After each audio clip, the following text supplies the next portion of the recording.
এসেছে ভাঙড়ের সাথে যে অন্যায় হচ্ছে, ভাঙড়ের মানুষের যাদবপুরের মানুষের সাথে যে তৃণমূল বিজেপি যেভাবে লুট করছে, এর হাত থেকে যাদবপুরের মানুষকে মুক্তি দেওয়ার জন্য তিনি লড়াইয়ের ময়দানে আছে। আমি ধন্যবাদ জানাই আমাদের নিরালম ভাইকে, ধন্যবাদ জানাবো এই ব্লকের মানুষদেরকে, ধন্যবাদ জানাবো মিডিয়ার বন্ধুদেরকে, ধন্যবাদ জানাবো আমাদের রাজ্যের পুলিশ এবং সিআরপিএফ এর যারা জওয়ান আছেন প্রত্যেককে আমি ধন্যবাদ জানাই। দেখুন, আজকে লাস্ট প্রচার, সন্ধ্যা 6টা পর্যন্ত প্রচারের সময়সীমা আছে। আমাদেরকে সন্ধ্যা 5টা পর্যন্ত প্রশাসনের পক্ষ থেকে অ্যালাউ করেছে। আমরা 4:59 ছেড়ে দেবো, কারণ আইনের ঊর্ধ্বে কেউ নয়। আমাদের যতটুকু টাইম দিয়েছে তার মধ্যে থেকে বিগত দিনে বলেছি, আজকে বলছি আপনাদের মূল্যবান ভোট 2021 সালে খামচিহ্নকে দিয়েছিলেন। সারা রাজ্যে যখন বিজেপি তৃণমূলের বাইনারিতে যখন তৃণমূল আর বিজেপিকে ভোটটা দিয়ে নিকে মেনে এদের বাইনারিকে ভাঙতে পারেনি, বাইনারিটাকে খেয়ে নিয়েছিল। ভাঙড়ের মানুষ তখন আমাকে 26,000-এরও বেশি ভোট লিড দিয়ে পার্লামেন্টে আইনসভার মধ্যে পাঠিয়েছিল। আপনারা দেখেছেন একদিকে 293 জন আছে বিজেপি, আর উল্টো দিকে আমি ভাঙড়ের একমাত্র প্রতিনিধি সংযুক্ত মোর্চা তথা আইএসএফ এর মানুষের জন্য শুধুমাত্র ধন্যবাদ জানাই। আমার লড়াইটা শুধুমাত্র ভাঙড়ের মানুষের জন্য সীমাবদ্ধ করে রাখিনি। সারা রাজ্যে যেখানে অন্যায় হচ্ছে, অসঙ্গতি হচ্ছে, অত্যাচার হচ্ছে, ভাঙড়ের মানুষ আমাকে যে রেজিগনেশনটা দিয়েছে সেই এমএলএ হিসাবে সেখানে আমি ছুটে যেতে পারছি, তাদের পাশে দাঁড়াতে পারছি। এবং আইনসভার মধ্যে, বিধানসভার মধ্যে ভাঙড়ের মানুষের শিক্ষা, স্বাস্থ্য, কর্মসংস্থান, লেবার কমপ্লেক্সের কাজের থেকে শুরু করে সমস্ত বিষয়গুলো বারবার আমি সেখানে চিৎকার করছি। তাই বন্ধুগণ, আমি চাইছি যে দেশের এখন আইনসভার মধ্যে আমাদের ভাঙড় শুধু নয়, যাদবপুর নয়, আমাদের রাজ্য থেকেও আমাদের প্রতিনিধিকে পাঠাতে হবে।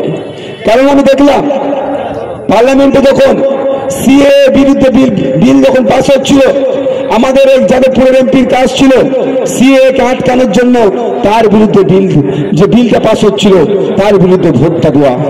কিন্তু দুঃখের বিষয় কি দেখলাম, যখন পার্লামেন্ট থেকে সিএ করে নাকি আপনার নাগরিকত্ব কেড়ে নেবে, আপনাকে নাকি দেশ থেকে তাড়িয়ে দেবে, আপনার নাকি ভোটাধিকার কেড়ে নেবে, আপনাকে নাকি ডিটেনশন ক্যাম্পে পাঠিয়ে দেবে, যখন এই বলে আপনাদের ভয় দেখিয়ে সিএ বিলটা পাস হচ্ছিল, তখন মিমি চক্রবর্তী মহাশয়া বিজেপির সুবিধা করে দেওয়ার জন্য পার্লামেন্টে তিনি ভোটাভুটিতে অংশগ্রহণ করলেন না।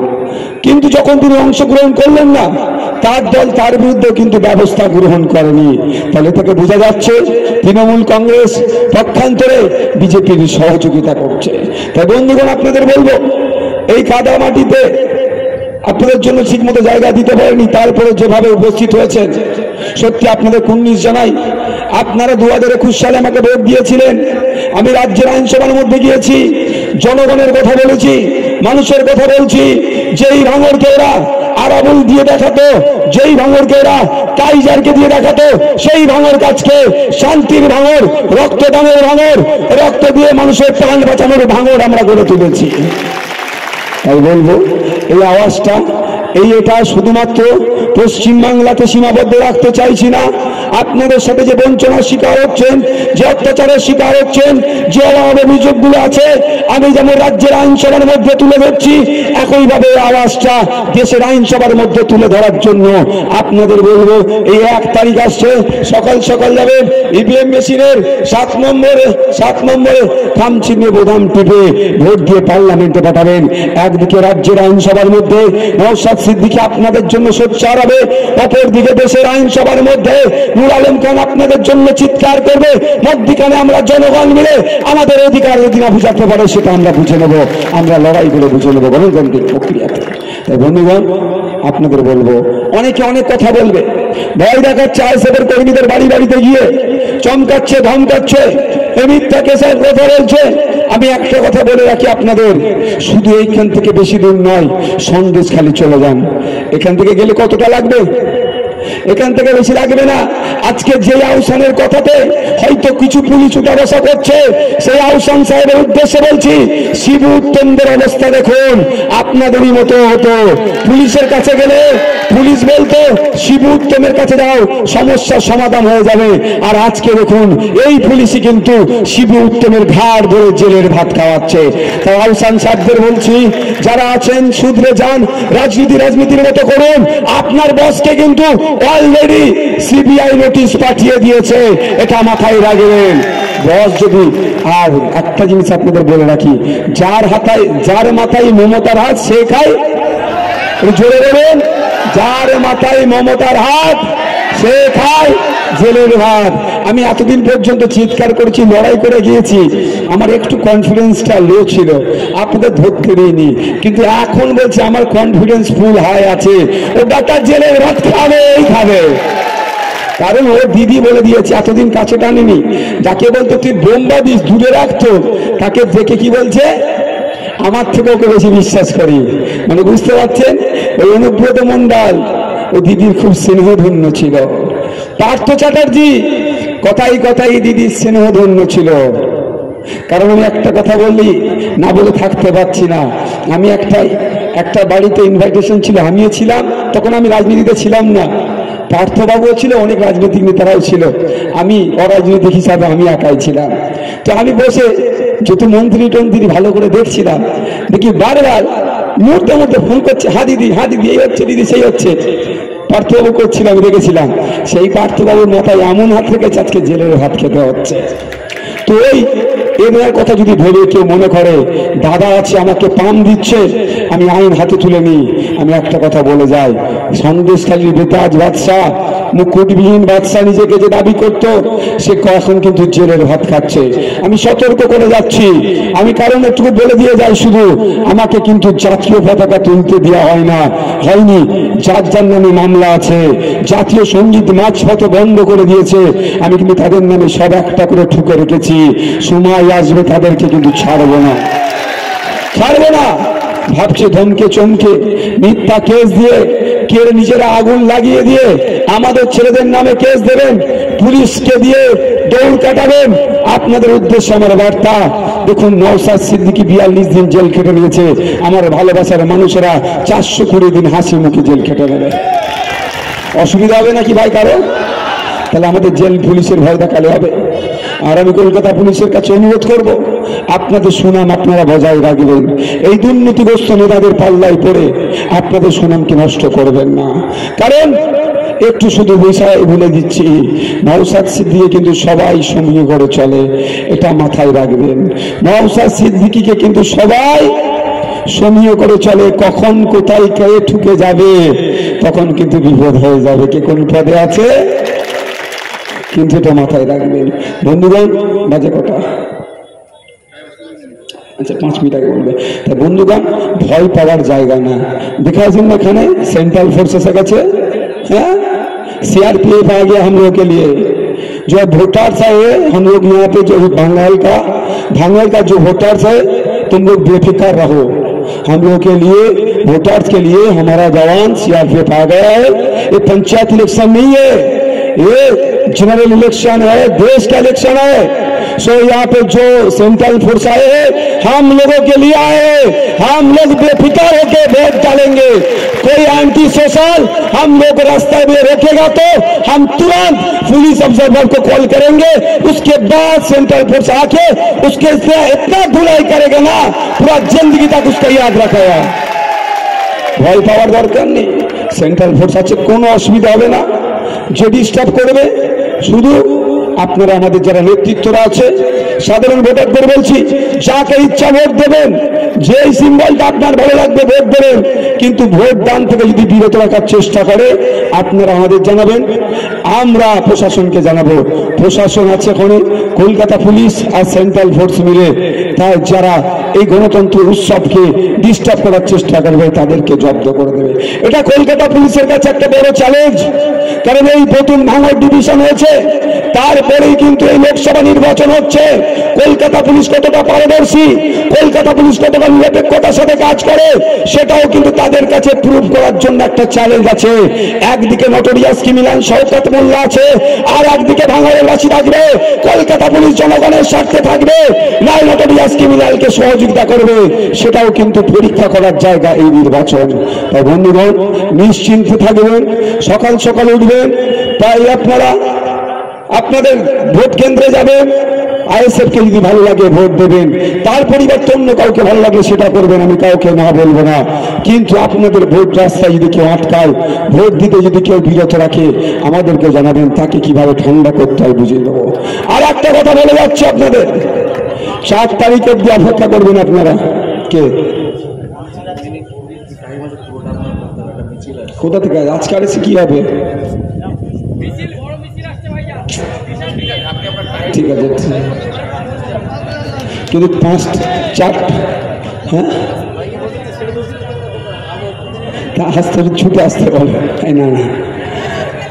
আচ্ছা, ना परमिशन ব্যাপার থাকে।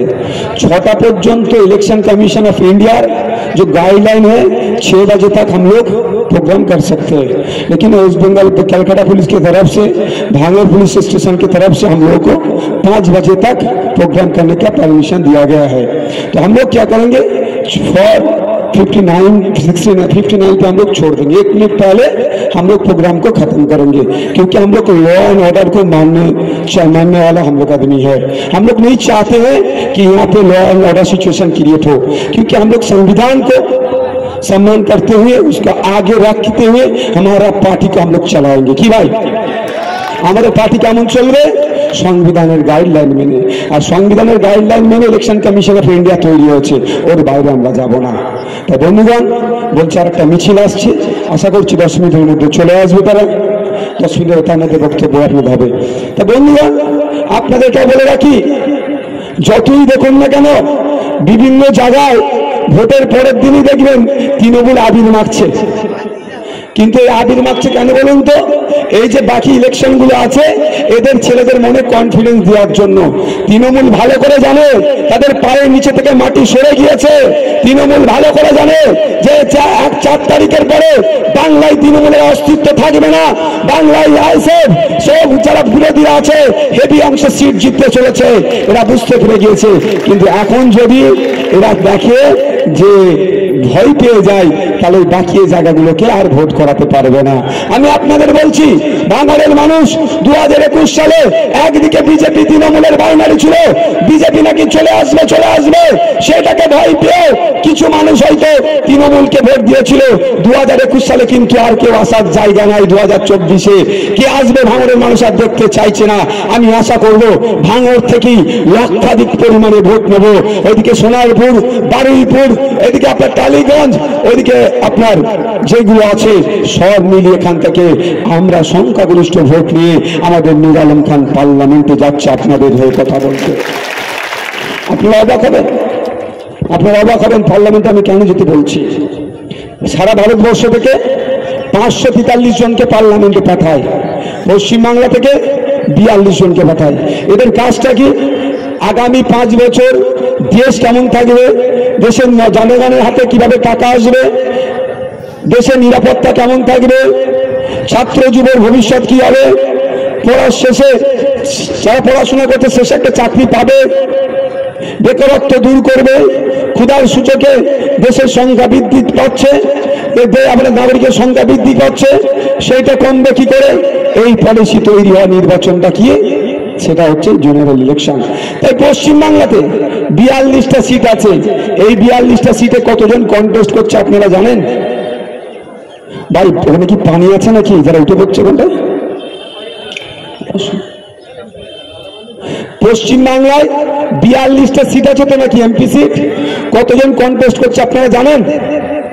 42টা সিটে 507 জন, 507 507 জন মিলে এই 42টা সিটে কন্টেস্ট করছে। সবাই বলছে আমাকে ভোট দাও, আমি ভালো কথা বলবো। কিন্তু ইতিপূর্বে এই ভাঙড়ের মানুষেরা যাদবপুরের মানুষেরা যাকে ভোট দিয়ে পার্লামেন্টে পাঠালো এই ভাঙড়ের কৃষকদের হয়ে কথা বলার জন্য, ভাঙড়ের শ্রমজীবী মানুষের হয়ে কথা বলার জন্য লেদার কমপ্লেক্সে কাজ করছে। কারো যদি অসুস্থ হয়ে যায় সেই দিনের মাইনেটা কেটে নিচ্ছে, কারো যদি হাত কেটে যায়, কারো পা কেটে যায়, কেউ ক্ষতিগ্রস্ত হয়ে যায়, তার কিন্তু আর সে কাজের জায়গায় যেতে পারছে না বা ক্ষতিপূরণ পাচ্ছে না, অর্থাৎ লেবার কোড মেনে কাজ হচ্ছে না। এটাকে বন্ধ করার কথা বলছে, কিন্তু কেউ আপনাদের কথা বলেনি। ইতিপূর্বে 17 বার ভোট দিয়ে আপনারা পার্লামেন্টে পাঠিয়েছেন, আপনাদের হয়ে কথা বলেনি। কি হয়েছে? মোটা অঙ্কের একটা মাইনে পেয়েছে আর 5 বছর শেষে একটা পেনশন পাচ্ছে। তাই বন্ধুগণ বলবো, এবারে ঠিক যেমন 2021-এ সমস্ত বাইনারিকে ভেদ করে দেশের রাজ্যের আইনসভার মধ্যে নওশাদ সিদ্দিকী আপনারা পাঠিয়েছেন, আপনাদের ভরসা, আপনাদের আস্থা আমি কি নষ্ট করেছি ভাই? আপনাদের জন্য বিরোধী বিধায়ক হিসাবে যা যা করা দরকার সেটা আমি করে চলেছি। ঠিক একইভাবে কোনো বাইনারিতে পা দেওয়ার দরকার নাই, কোনো সিপিএম এর কোনো আমার বন্ধুদের ভুল বোঝানোতে ভোটটাকে নষ্ট করা দরকার নাই। আমি আপনাদের বলি, আপনাদের মূল্যবান খামচিহ্ন ভোটটি খামচিহ্নতে দিয়ে পার্লামেন্টে পাঠান। নূর আলম খান পার্লামেন্টে যাবে, এই যাদবপুরের মানুষের জন্য চিৎকার করবে। ঠিক যেভাবে আমি ভাঙড়ের মানুষের জন্য, সারা রাজ্যের মানুষের জন্য বিধানসভার মধ্যে চিৎকার করছি, মানুষের জন্য কথা বলছি, ঠিক একইভাবে চিৎকারটা করবে। দুঃখের বিষয়, এখন অপদস্থ সরকার আমার ডাকে হয়তো সাড়া দিচ্ছে না, কিন্তু আমার ডিউটি আমি পালন করে যাচ্ছি। প্রশ্ন করতে পারে যে ভাইজান আপনি বাস রুটের কথা বলেছেন, বাস রুট দিচ্ছে না। ভাইজান আপনি বলেছেন বিএলআর অফিসগুলোতে যে ঘুঘুর বাসা হয়েছে সেটা বন্ধ করতে হবে, এরা করছে না।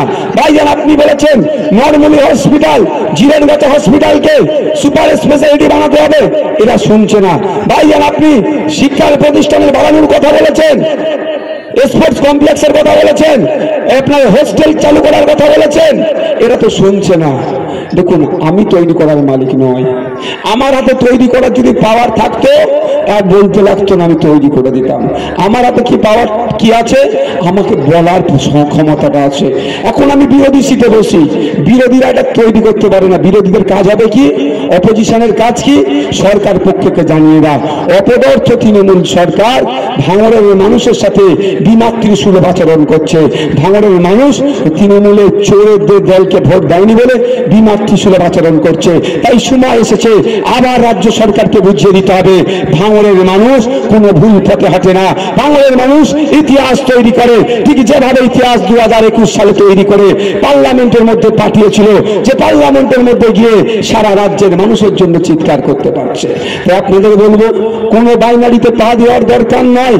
আপনাদের ভোট আপনারা খান চিহ্নতে দিন, খান চিহ্নকে পার্লামেন্টে পাঠান। একদিকে পার্লামেন্টে নূর আলম খান চিৎকার করবে, একদিকে রাজ্যে নওশাদ সিদ্দিকী চিৎকার করবে। রাজ্য সরকার, কেন্দ্র সরকার আমাদের পাওনাটা বুঝিয়ে দিতে তারা বুঝিয়ে দিতে তারা বাধ্য হবে। তাই বন্ধুগণ, আপনাদের বলবো, অনেকে অনেক কিছু বুঝাবে।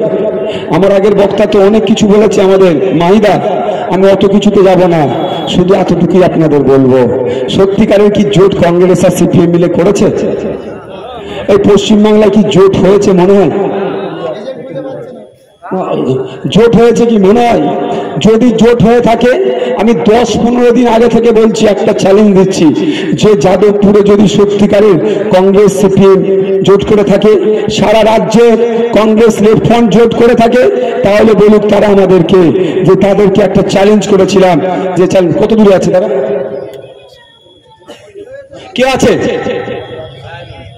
তো থাকতে বলো আপনাকে, টাইমে আমি টাইমের ওই পরে করবো না, আমি আইনের বহির্ভূত কাজ করবো না ভাই। সত্যিকারের কি জোট হয়েছে ভাই মনে হয় আপনাদের? জোটের নামে ভোট পাঠিয়েছে, তলে তলে বিজেপি তৃণমূলকে এই জোট সহযোগিতা করছে। তাহলে আমি প্রমাণ দিয়ে দিচ্ছি আপনাদের। আপনারা হয়তো জানেন, অনেকে জানেন না, জোট হয়েছে কিন্তু কুচবিহারে হাত চিহ্ন প্রার্থী দিয়েছে, লাল ঝান্ডাও প্রার্থী দিয়েছে। ওখানে মোহাম্মদ সেলিম সাহেব যে কার জন্য ভোট চাইবে একটু বলুক, সেলিম বাবু। ভাঙড়ের মানুষকে এসে শুধু ভুল বুঝিয়ে চলে গেলে তো হবে না। পুরুলিয়াতে হাত চিহ্ন প্রার্থী দিয়েছে, সিংহ চিহ্ন প্রার্থী দিয়েছে। তো পুরুলিয়াতে মোহাম্মদ সেলিম সাহেব গিয়ে কারকে ভোট দেওয়ার কথা বলবে একটু আমিও জানতে চাই। জোটের নামে ভোট পাকিয়েছে। আমি বলেছিলাম 10-15 দিন আগে থেকে আমি চ্যালেঞ্জ করেছিলাম, যদি সৎ সাহস থাকে, সত্যিকারের যদি লড়াইটা বিজেপি তৃণমূলের বিরুদ্ধে করে, এই সিপিএম এই কংগ্রেস আমাদের রাজ্যে লেফট, তাহলে আমার একটা ছোট্ট অনুরোধ, সেই অনুরোধটা ছিল আমি বসিরহাটে গিয়ে বলেছিলাম, বসিরহাটে আক্তার রহমান বিশ্বাসের হয়ে যখন আমি বক্তব্য দিচ্ছিলাম তখন কথা বলেছিলাম যে পশ্চিম বাংলাতে একটা প্রোগ্রাম রাহুল গান্ধী, সোনিয়া গান্ধী, প্রিয়াঙ্কা গান্ধী, এই 3 গান্ধীর মধ্যে কোন একটা গান্ধী পরিবারের কোন একজনকে নিয়েছে বসিরহাটে একটা নিরাপদ সর্দারের সমর্থনে একটা প্রোগ্রাম করুক, তাহলে আমি আক্তার রহমান বিশ্বাসের হয়ে আর ভোট চাইব না। কেন বুঝতে পারছেন? আমার তো কনফিডেন্স ছিল ও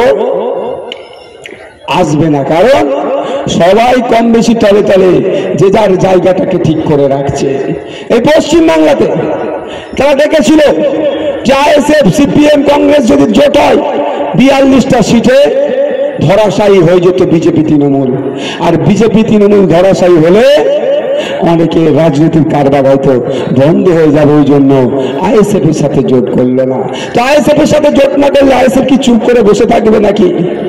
আর আইএসএফ কে সাথে জোট করা আর এই যাদবপুরের মধ্যে ভাঙড়কে নিয়ে আমার বামপন্থী বন্ধুরা খিল্লি করেছে।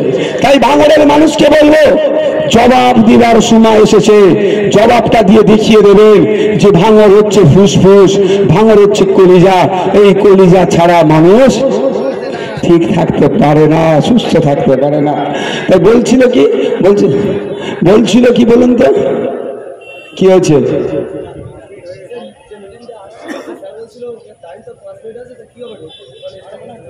না চলে আসুক না, এখানে 5 মিনিট বক্তব্য শেষ হয়ে যাবে, 4-5টার মধ্যে বক্তব্য শেষ হয়ে যাবে সাহেব।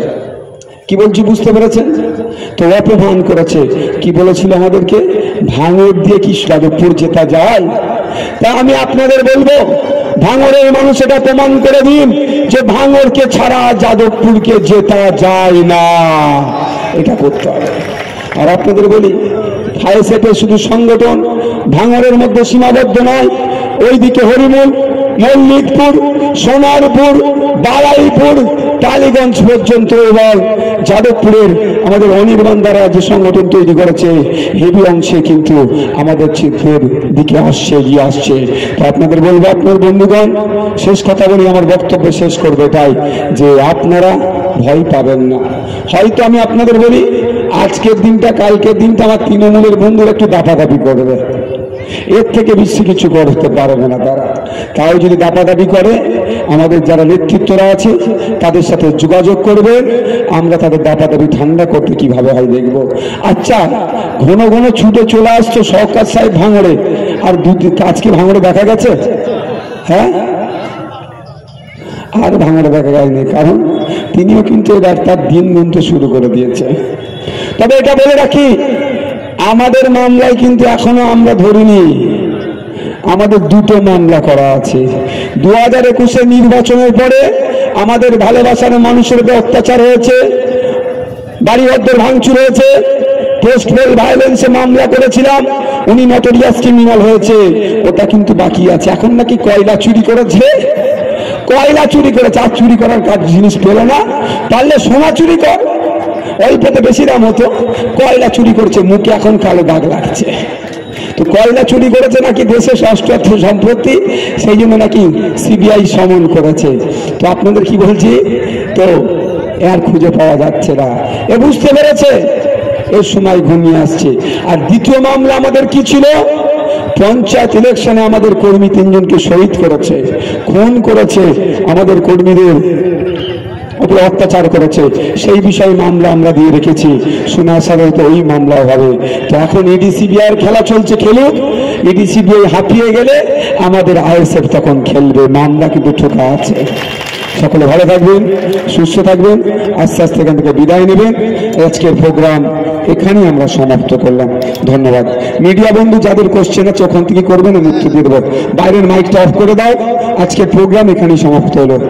বাইরের মাইকম্যান সাউন্ড সিস্টেমে যার দায়িত্বে আছে, বাইরের সাউন্ডগুলো অফ করে দেন, শুধুমাত্র বক্সটা চলবে। শুনি। আমরা নির্দিষ্ট টাইমের 3 মিনিট আগে আমাদের প্রোগ্রাম শেষ করে দিলাম। নারায়ণপুর, প্রাণগঞ্জ, জাগুলগাছির নেতৃত্বরা স্টেজে দেখা করে যাবেন, তার আগে কেউ যাবেন না। যারা নেতৃত্ব আছেন নারায়ণপুর, প্রাণগঞ্জ, জাগুলগাছি, প্রেসের এই কনফারেন্স হয়ে গেলে 3টে অঞ্চলের নেতৃত্বরা মঞ্চে আমার সঙ্গে দেখা করে তারপর যাবেন।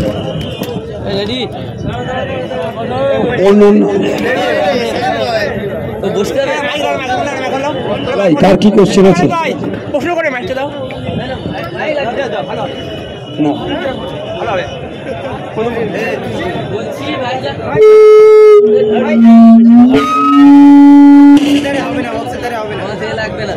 না কোশ্চেন করো ভাই।